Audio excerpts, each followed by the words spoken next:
Talktainment Radio Worldwide Sound. Talktainmentradio.com. We give you a reason to come. The world's greatest radio. We give you a reason to stay. Radio, the way it should be heard. You got the power. The views and opinions expressed are those of the host and guest and not necessarily those of TalkTainmentRadio.com, the management, the staff, or K&E World Network, LLC.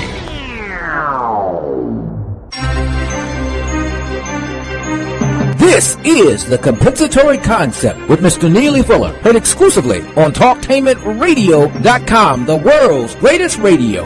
Radio, the way it should be heard. And now, Mr. Neely Fuller. If you do not understand white supremacy, which is racism, what it is and how it works, everything else that you understand will only confuse you. Only confuse you. Only confuse you. Good morning, and welcome to TalkTainmentRadio.com, the world's greatest radio, and you are in touch with the compensatory concept. I'm your show host, or show co-host, Mr. Bobby, and this is radio the way it should be heard. We are live online with Neely Fuller Jr. from Washington, D.C., and as we always do, we'd like to say good morning to you, and good morning, Mr. Fuller. Good morning. And how are you this day, Mr. Fuller? I'm still learning. You're still learning. You're still learning. Somebody asked me the other day, why do you always say that, and what would be your reply to that? I always say it as a reminder to me that even though I'm on the radio and I'm answering questions that people are asking me, well, when they ask questions, I'm also in the process of learning because I probably have never thought of the question that's being asked. Mm-hmm. And so we should always be in the process of learning. All right. That's the way I look at it. I mean, there's no such thing as being out of school. Mm-hmm. Okay. If you, my listening audience, not only in this nation but around the world, especially on my Gmail account, I'm really surprised at that, but I'm very happy to hear that you are listening to Neely Fuller Jr. and his comments and what he has to say concerning racism and white supremacy, and I mean all around the world.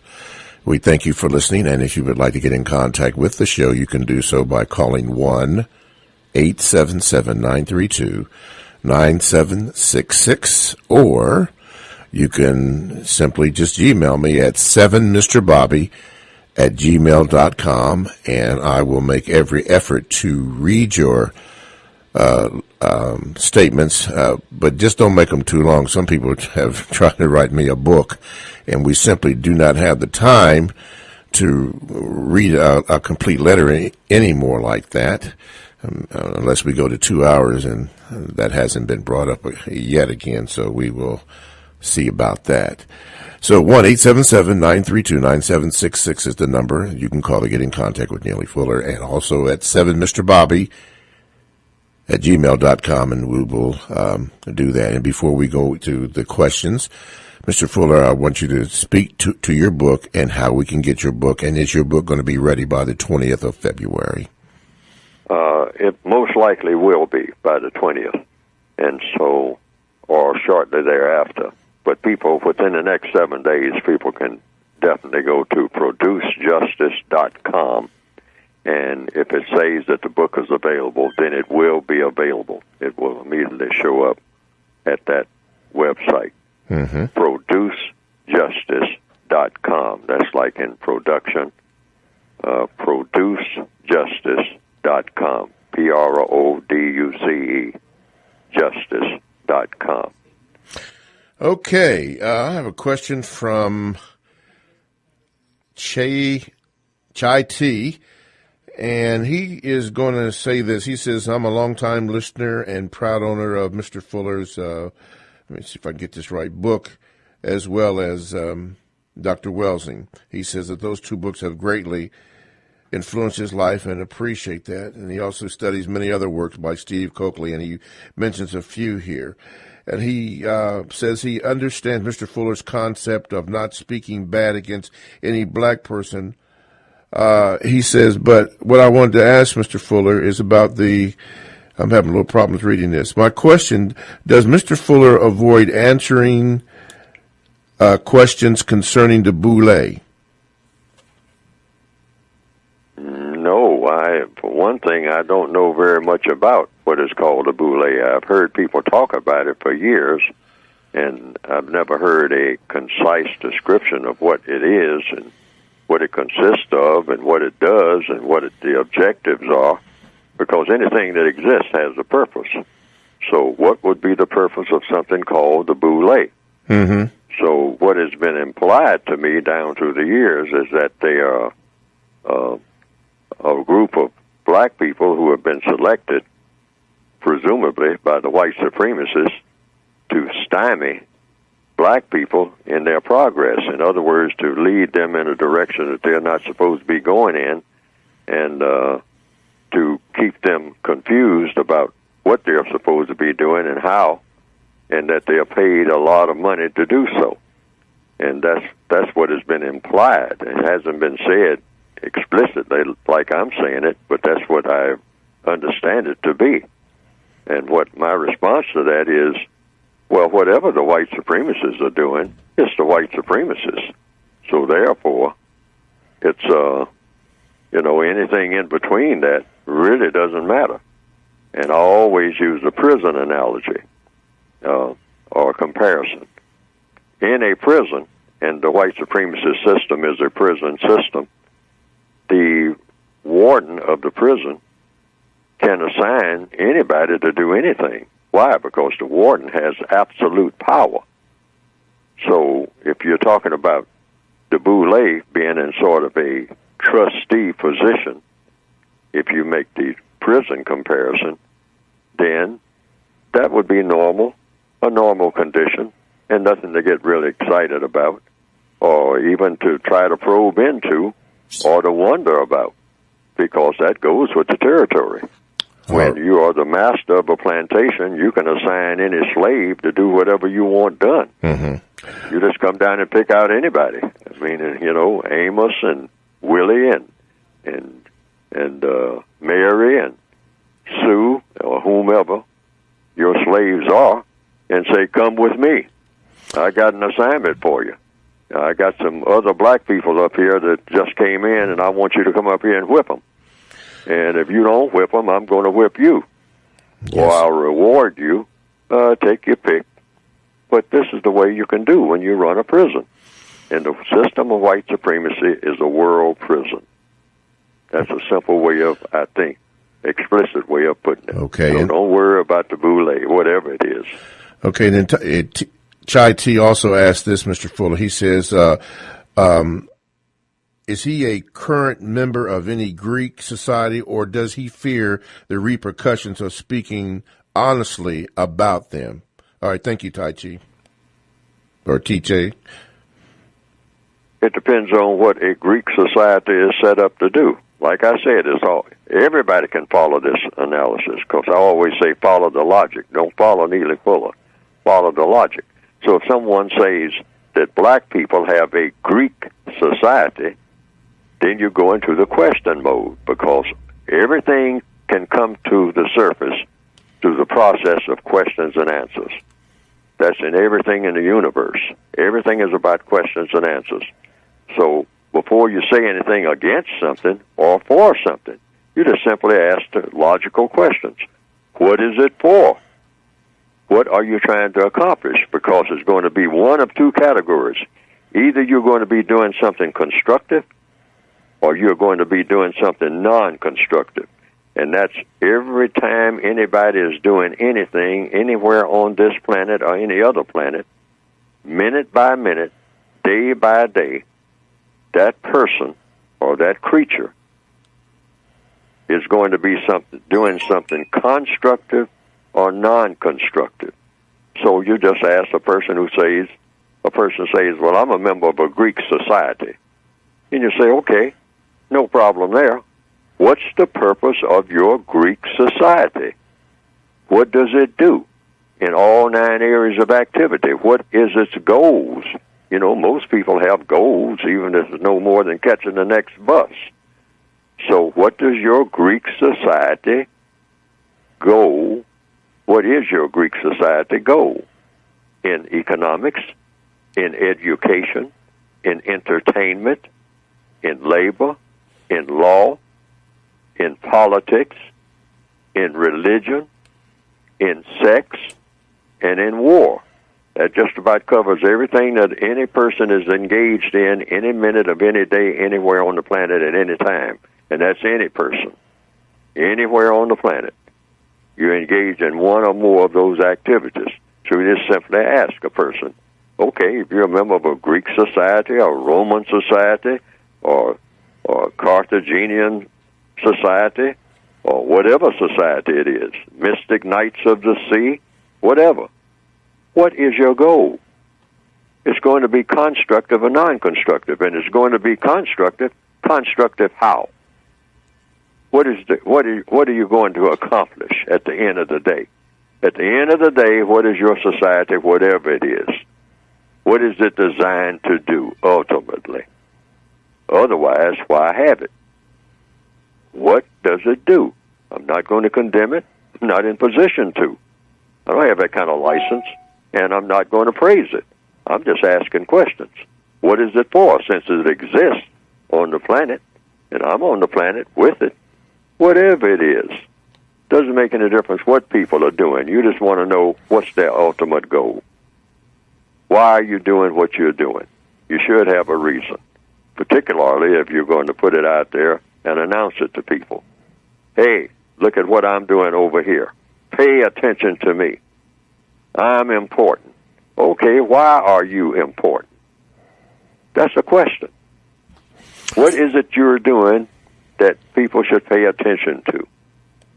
And why should they pay attention to it? In order to accomplish what? This one question right after another. The truth will come out. See, people can't hide when the correct questions are asked, if they're trying to hide. And if they're not trying to hide, that will come out too. You know, two things come to my mind. One of them was last week that when we went off the show. Since you were born in Oklahoma, you know a little bit of, I assume, and maybe that's a bad term, but I assume you know more about the situation concerning, I guess they called it Black Wall Street. And from my research, I found out that this 9/11 action was not the first incident of, let's say, in this case, domestic terrorism, where a group of white people in Tulsa was very angry at a black group of businessmen. I think it was at least 30-something or maybe 30-something blocks. I'm not really sure about that part. But they used airplanes to come in and firebomb black businesses that were in Tulsa, prominent black businesses. In fact, they were so prominent that they hired white people to do a lot of the jobs. I think a lot of it had to do with oil, but they were doing it. They were jealous and upset because they were a thriving black community. Now, this was here in the United States, and this incident was not reported in the books that I read. I didn't even know anything about this. Can you address that, and also the fact that this team over in England, I believe it's called Chelsea, their fans went to Paris the other day, and the game was over. I don't know if they won or lost. That's irrelevant. But some black people were trying to get on the metro, which is a subway type of system in Paris, and the white Chelsea fans were chanting racial slurs, and I saw the video where they pushed these black people, or this black man in particular. They would not let him get on the metro, and it looked like this is a global phenomenon. Can you address those concerns there? Well, it's just racism. The entire planet is dominated by people who practice, unfortunately, they have adopted a system of white supremacy, and that is the dominant government on the planet. There's no government stronger than the system of white supremacy. There's no tribe stronger than the system of white supremacy.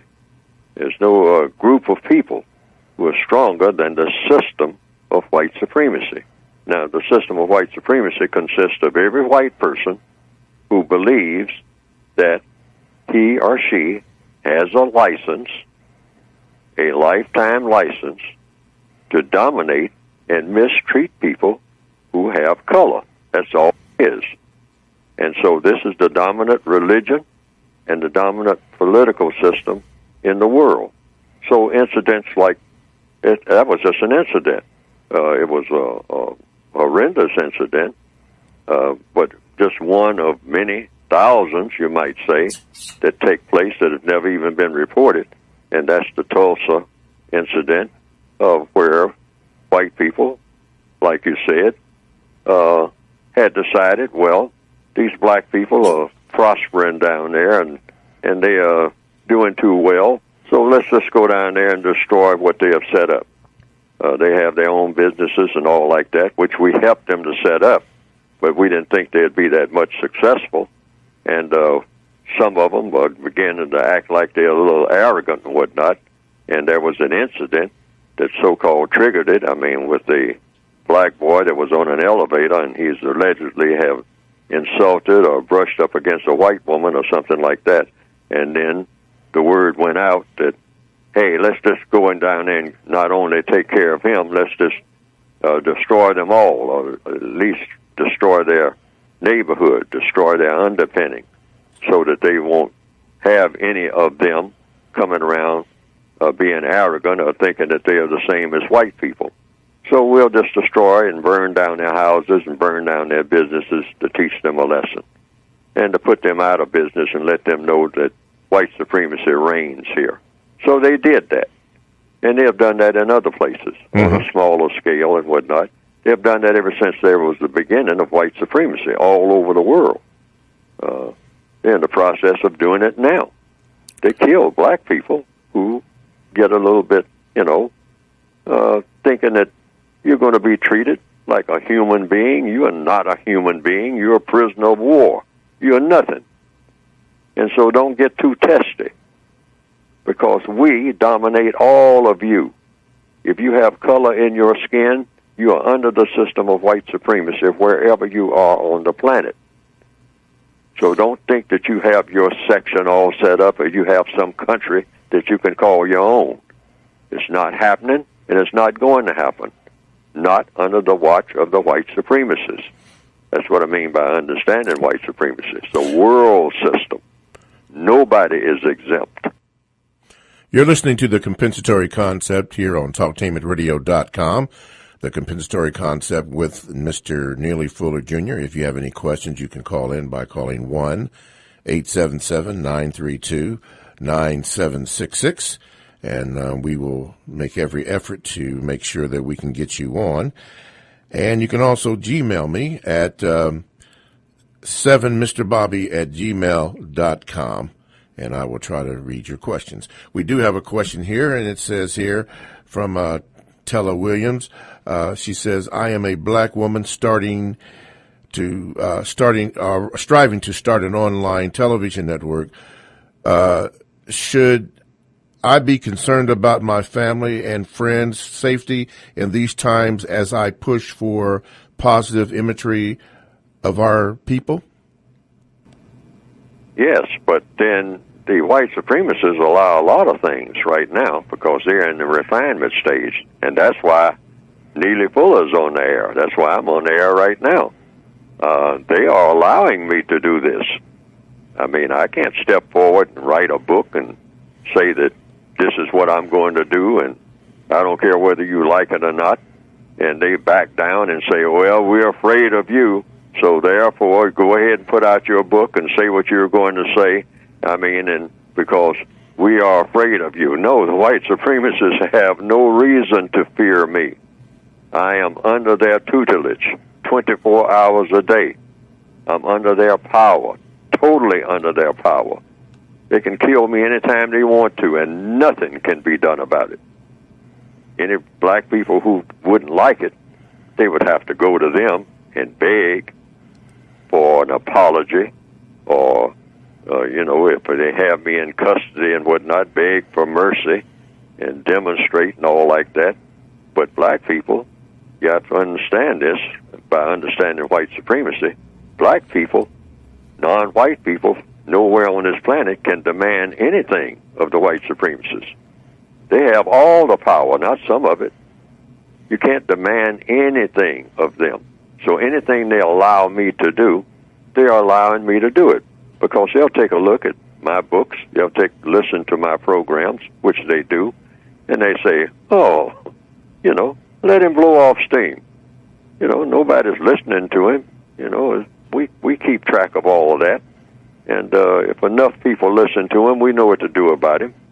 I mean, we can take care of him in about 2 seconds. He'll be gone. And people will have a funeral, and they'll come out with the flowers and teddy bears and all like that. And so what? We eliminate black people by the bushel every day, from the Congo to Nigeria to what you call the so-called Middle East. I mean, each and every little town and hamlet and whatnot. I mean, we have been doing it like forever, since the beginning of white supremacy. So we're not afraid of them. This idea that they can demand anything of us, they wouldn't even know where to start. They don't even know how to turn on the gas unless we turn it on for them. They can't even clothe themselves or feed themselves. Anywhere you find these black people anywhere in the world, they wouldn't know what to do about anything without racist man and racist woman holding them by the hand. And all the evidence shows it. So they have no fear. Okay. Another question. This comes from John Canoe. He has 2 questions. First one, Mr. Bobby, could you please ask Mr. Fuller Jr. about the differences in the British and American classifications of white people and how that impacts white supremacy? The difference between the Americans and the British? That's what he says here. Oh, well, I don't know. He said classifications of white people and how that impacts white supremacy. I don't know. I don't know how, it depends on what the white supremacists want to do. First of all, if a person is classified as white and they believe in the system of white supremacy, and there are substantial numbers of white people who don't believe in white supremacy, but they have no voice at all when the white supremacists speak, because the white supremacists are in greater numbers and they're smarter and more powerful. The white people who believe in white supremacy are smarter and more powerful than the white people who don't. So the white people who don't believe in white supremacy have very little voice, very little clout. The white people who do believe in white supremacy is the most powerful people that the world has ever seen. So that just about takes care of that. Now, they have different styles of doing it. Now, they might put a label on it. That's the British style or the so-called American style. But these styles don't mean anything. It's all the system of white supremacy. Okay. Then he goes on to say, Jews and Arabs can be white in America, but not here in Europe. And then he gives some websites that addresses that issue. His second question is this one.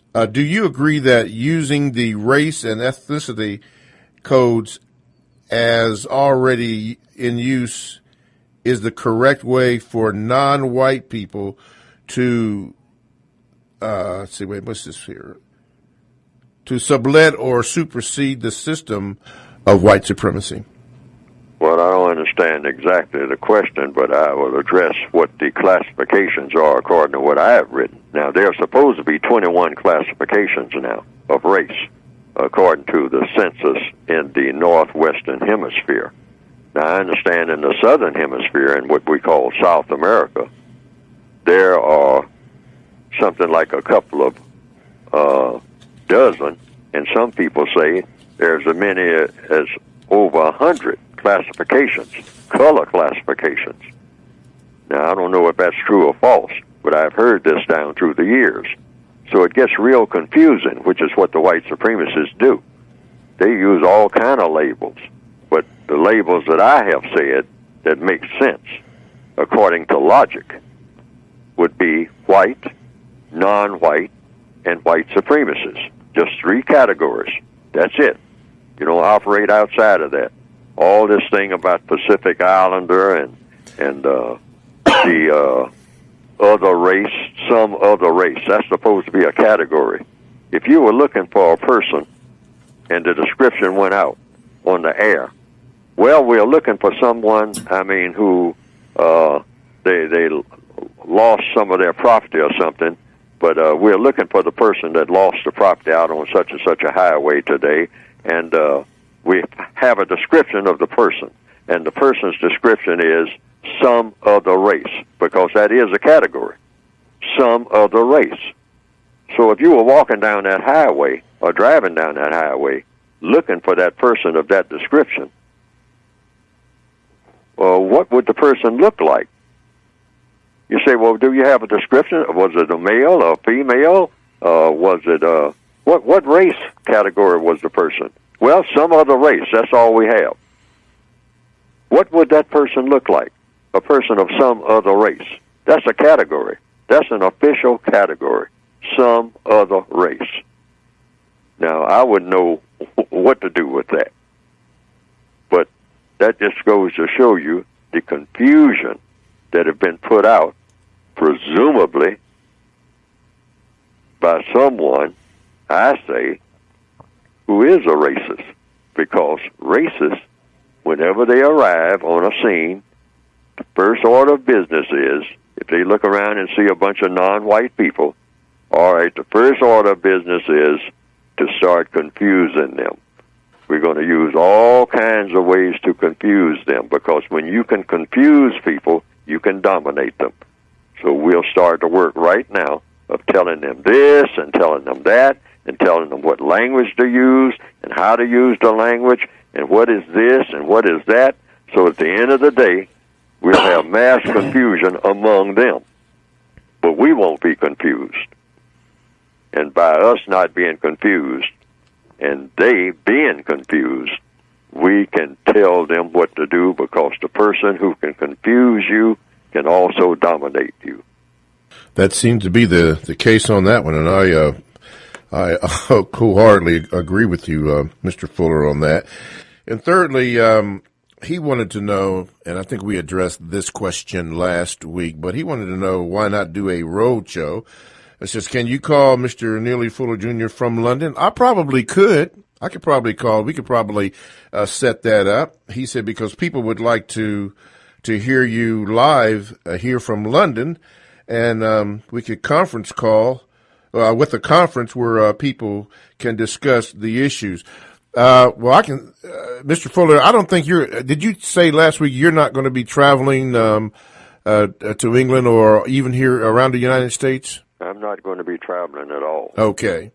Well, Mr. John, you already heard that Neely Fuller Jr. is not going to be traveling at all, but as far as a conference type of call to set something up, that could possibly be done, but there would be a lot of work would have to be done, and then then getting me over to England to do the show, which I've been wanting to do anyway, flying at A380. But anyway, we'll have to see about that. But Mr. Fuller is basically saying that he does not travel, but he will answer calls as we have this forum right here that we can do, and then this is what we're going to stick to. 1-877-932-9766 is the number that you can call to get in, and also MrBobby@gmail.com is another way to get in contact with the show, and I will try to answer your questions. We do have a phone call, but we're not going to take it until after the break, because Galen is getting ready to give me the finger. So let me say this, TalkToHim@radio.com. Check us out on WCRS FM 98.3 Wednesdays and Sunday evenings. Blogs and podcasts are available. Download TalkToHim@radio.com app to your cell or tablet. We go where you go, radio the way it should be heard. Don't forget to get the book at ProduceJustice.com. We'll have your phone calls and more Gmails, all that and more coming up next on TalkToHim@radio.com.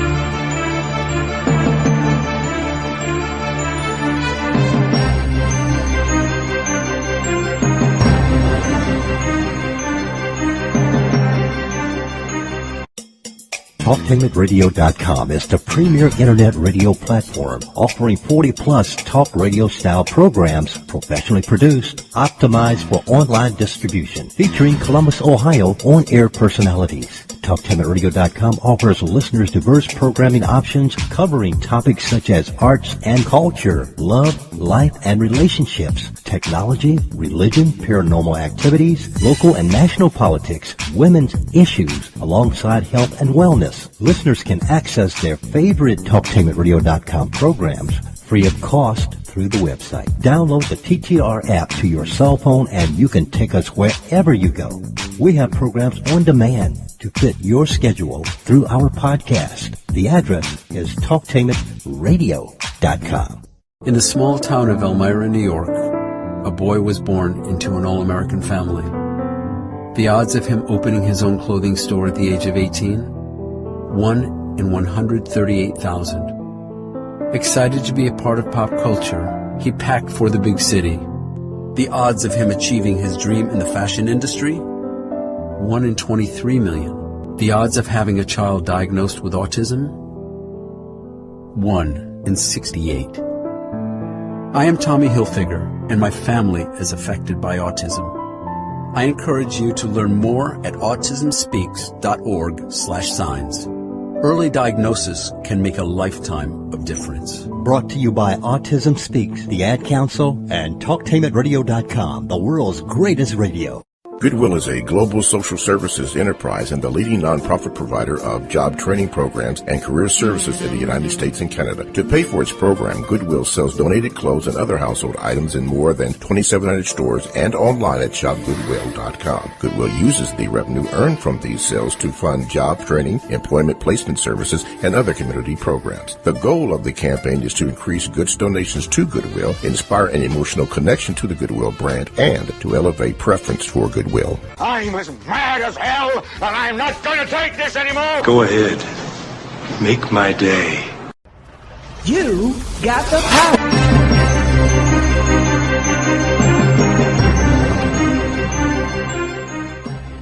power. Okay, TalkTainmentRadio.com, the world's greatest radio. That's radio the way it should be heard.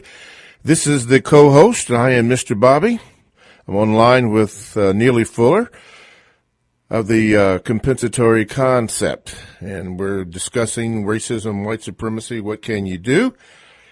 And this is radio the way it should be heard. If you'd like to get in contact with the show, you can do so by calling 1-877-932-9766, and we will try our best to get you on. And also, if you can't do that, you can also email me or Gmail me at 7mrbobby@gmail.com. And if I have an opportunity to, I will read it. Let's go to the phone lines. Caller number 1, you are on with Neely Fuller Jr. What is your question? Hello? Yes. Hi, Mr. Fuller. My question is, why is a logical black male dangerous to the system of white supremacy? Now, the question is, why? Why is a logical black male dangerous to the system of white supremacy? Why is a logical black male in the system of white supremacy? Dangerous. Yes, dangerous. To that system. I've heard you say that. Oh, yes. A logical. It has to be a quantum number, though. It has to be a quantum number. In other words, a large number of non-white people, period. Not only a black male, but black females, too. In other words, people who understand white supremacy, what it is and how it works. That's the first order of business. You have to understand that the entire world is dominated by the white supremacists.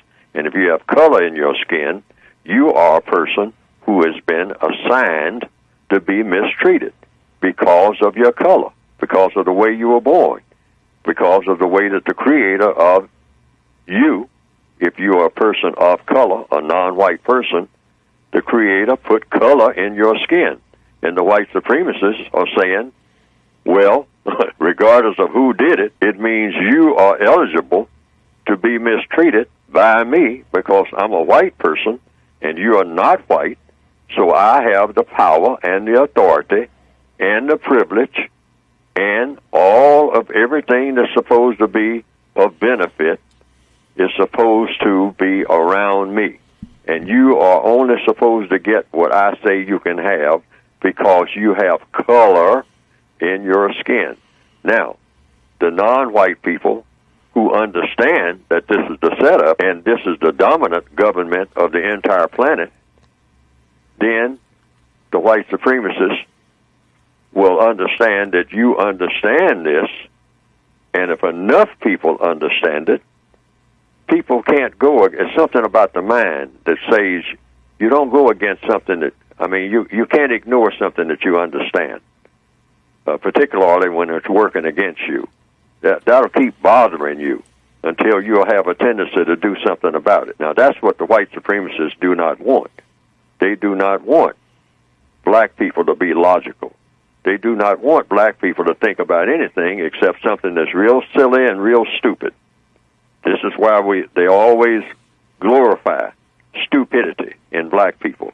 If a black person has a tendency to show stupidity or silliness, that black person, the white supremacists immediately will seize upon them and say, this person doesn't show any signs of being serious about anything.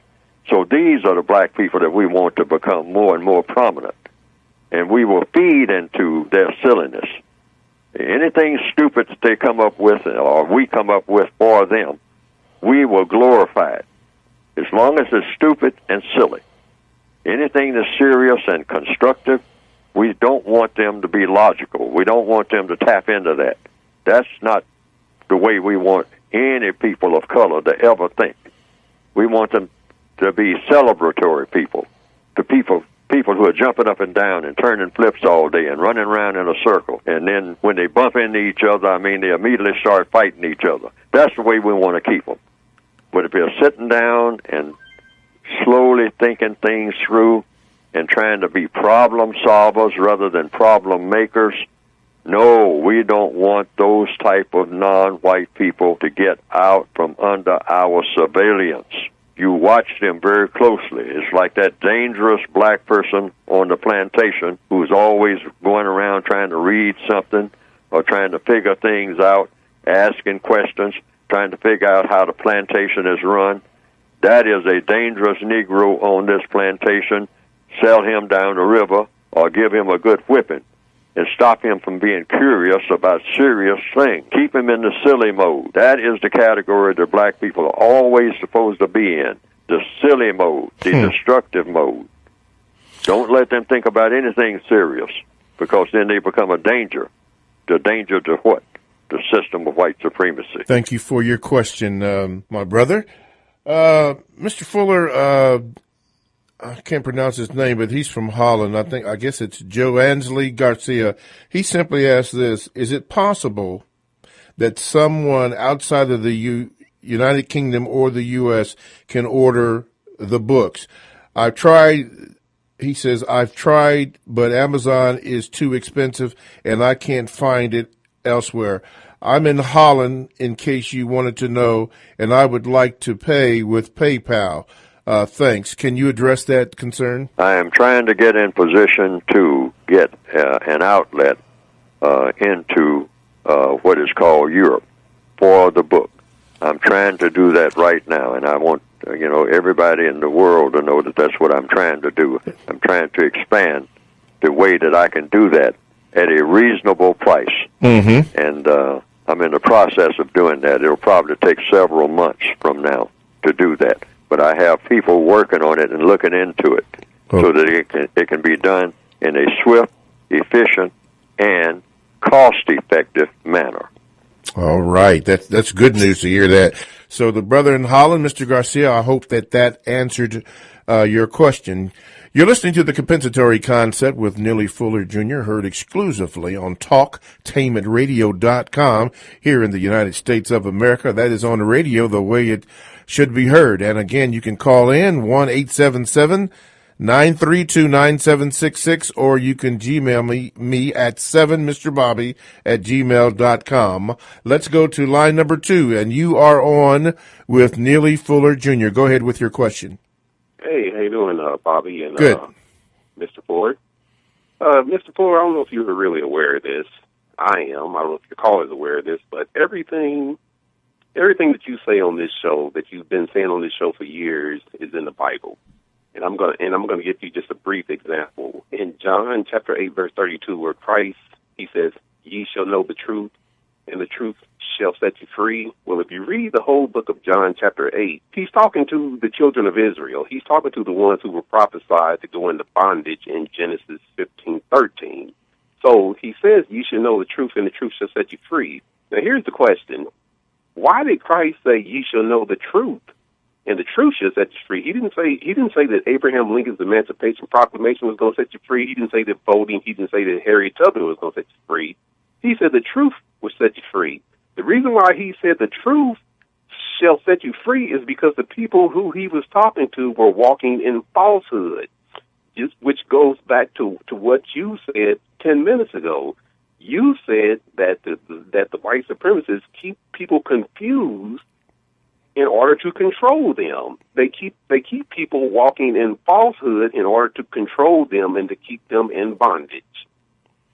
So what is your question for Mr. Fuller? That was a comment. Oh, okay. I was saying that everything that Mr. Fuller is saying is in the Bible about how the white supremacists control people by keeping them walking in falsehood. That's why Christ said, "You shall know the truth," because you're walking in falsehood, which is what is keeping you in bondage. And I'm here to give you the truth.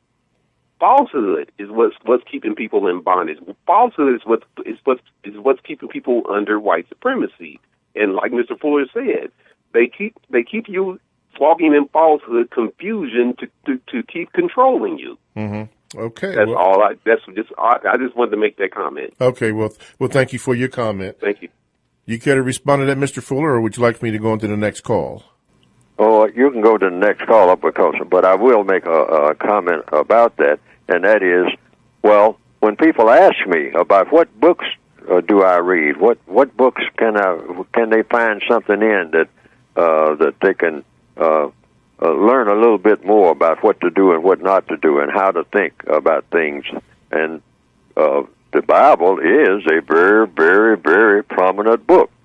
And there are many religious books, the Hindu writings, the Buddhist writings, the books of Confucius, the Quran, and all of the philosophers that have come down. I mean, books about history. You can read anything.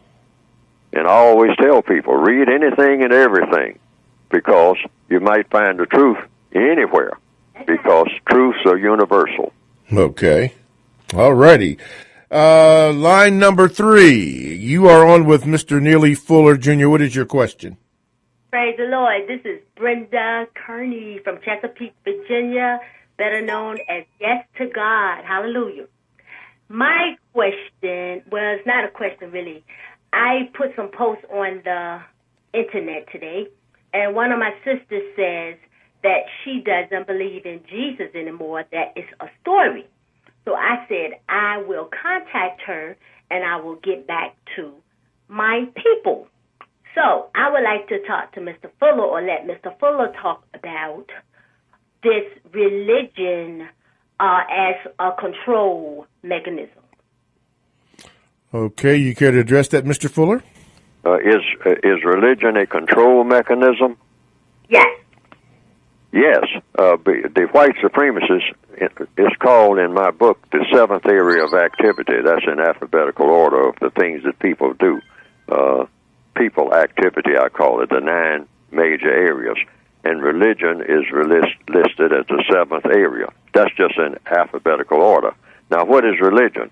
A strong belief backed up by action. That's what religion is, according to logic. And so anything that you believe in and then you actually do according to your belief, that is your religion. Now, I say the strongest religion is the religion of white supremacy.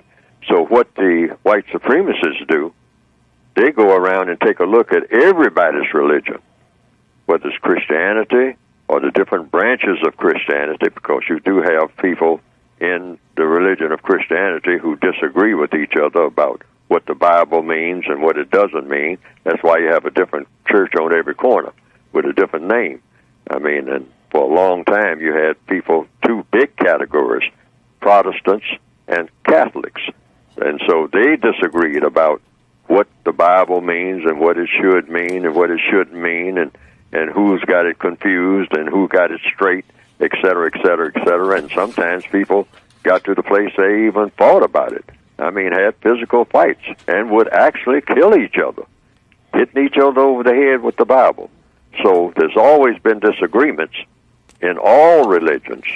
And the bigger the religion becomes, the more widespread it becomes, the more disagreements seem to be spawned in every religion that there is. Now, the white supremacist religion, that's a strong belief backed up by action, which is all about mistreating people based on color. And that is a strong religion, the strongest in the world, in my opinion, and the evidence seems to show it. What the white supremacists do is look at all of the other religions, and then they say, well, what we'll do, we'll cause confusion, more confusion, in the religions that are already out here, and particularly among the dark-skinned people, because that's who we aim everything at. So we will keep them confused and keep them at each other's throats. And see, that's the bottom line. When you know that your religion is being tampered with when they have you fighting your neighbors. I mean, and you can always suspect that the white supremacists might have something to do with it if you are a person of color. If you wind up having a religious argument that turns into a complete breakdown or a substantial breakdown in your interaction with another person, then there is probable cause to believe, wait a minute, where am I getting my information? And where is the person down the street getting their information? And where are we all getting our information? Is this coming to us, directly, through some spiritual world? Or did I read this somewhere? And if I read it somewhere, who printed that? Because it just might be the white supremacists tampering with what you call your religion. Because the white supremacists know how to tamper with everything. Yes. That has anything to do with dark-skinned people. They are the masters of it. And they have tampered with everything. Okay, thank you for your call. For excuse me, let me get this on here. Somebody just emailed me about the status of the 2-hour program. I'm not sure when or even if that is going to happen. I'm not sure even if that has been discussed. I don't mind doing that, and if I do believe correctly that if Mr. Fuller has the time, I believe he indicated that he wouldn't mind doing it, but it's not up to him or myself per se. It is up to whatever the direction of management would like to do. I can tell you this, though, that if you keep calling the way that you do and have, that would give them something to consider. And then we will see if that can be worked out. Okay, with that being said, let's go to line number one. Line number one, Galen? Okay, you're on. Line number one. What is your question for Mr. Fuller? Oh, good morning. Good morning. We always enjoy your show, our family here from St. Louis. All right. We always enjoy your show. Such great minds both of you all have. Thank you. Thank you so much for having a show like that, like this on Wednesdays. We appreciate it. And may God, keep the information flowing so we can keep learning, as Dr. Fuller said. I just want to make it kind of quick. We want to talk about, elaborate again on those man-made diseases versus white supremacy. If he can kind of elaborate on that a little bit. And secondly, elaborate on our foods that we eat that causes the diseases. And I want to ask a question, dear Dr. Neely Fuller, and also Mr. Bob. Have you all seen the series that's on BET called The Book of Negroes? And why do they keep, I know it's information, but let's try to make some shows about our heroes, like Nat Turner or Marcus Garvey, or some of your truth fighters. Okay. You know what I'm talking about. Okay, we'll have Mr. Fuller. You have a beautiful day, and okay. Always enjoy your show. Thank you so much, sweetie. Mr. Fuller, you care to address her questions?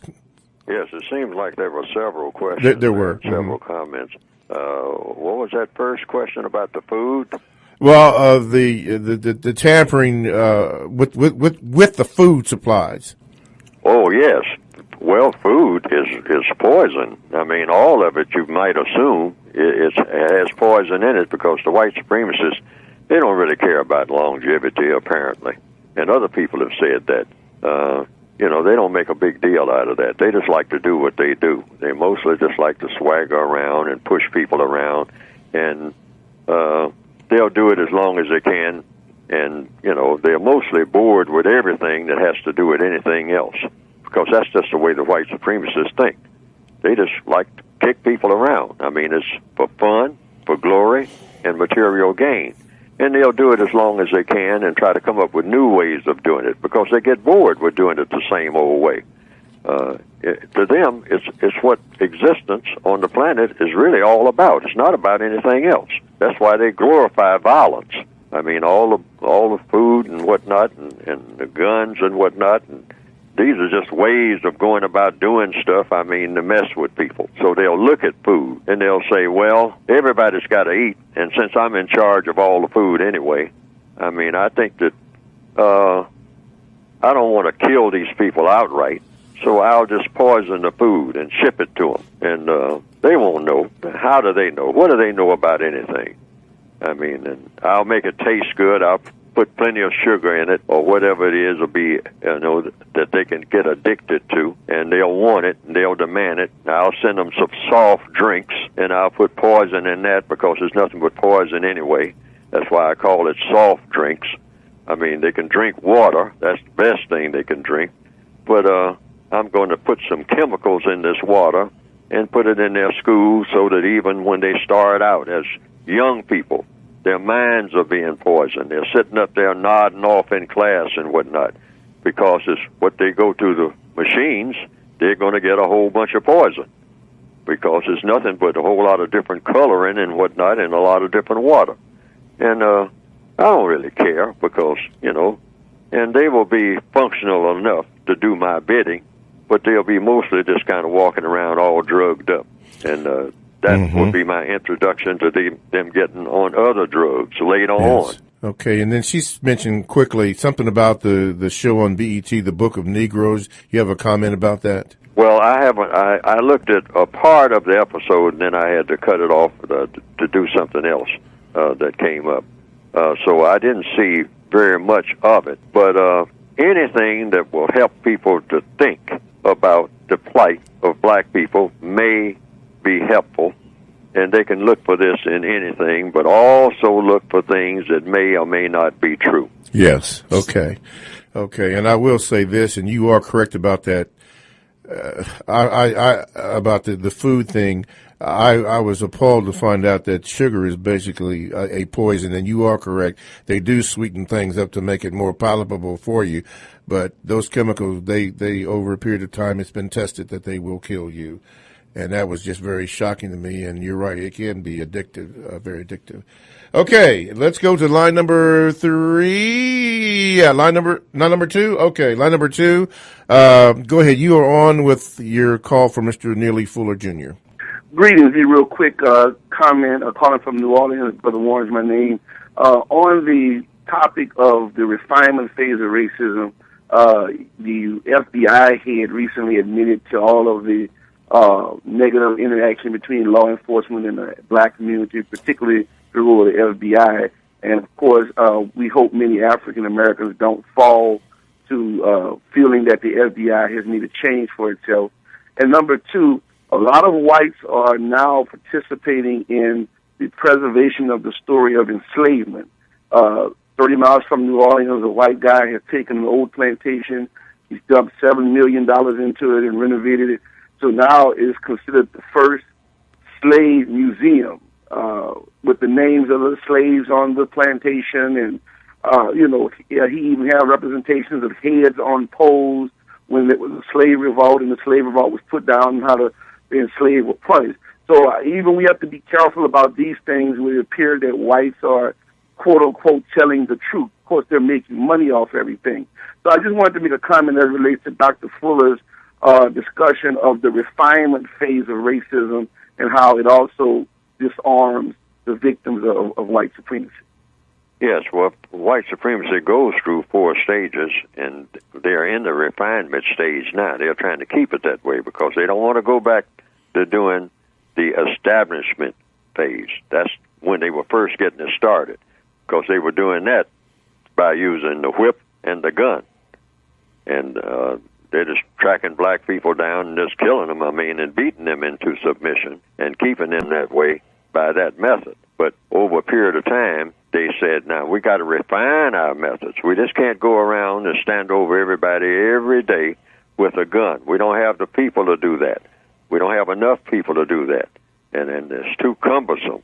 It's not very efficient to have to stand over a black person with a whip all day long and crack that whip across their backs and beat them into submission each and every day. It'll wear you out. So what's the best way to handle these people? By the millions, by remote control, even when you're not even around them. What's the best way to do it?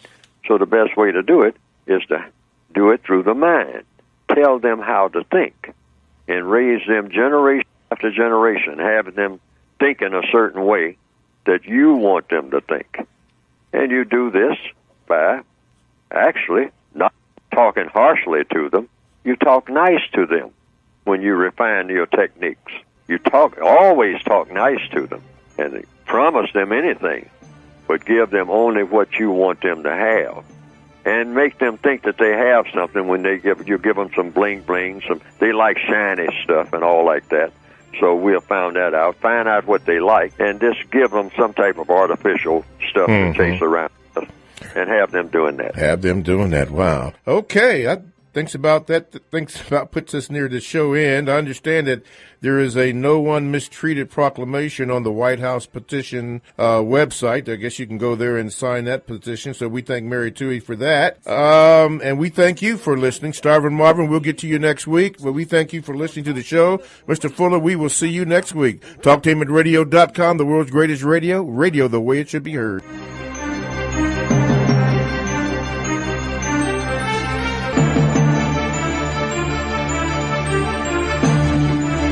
Thanks for listening to The Compensatory Concept with Mr. Neely Fuller, heard exclusively on TalkTainmentRadio.com, the world's greatest radio. The most important question in all racial matters is why. One should always ask it. Radio, the way it should be heard. You've got the power, the world's greatest radio. TalkTainmentRadio.com.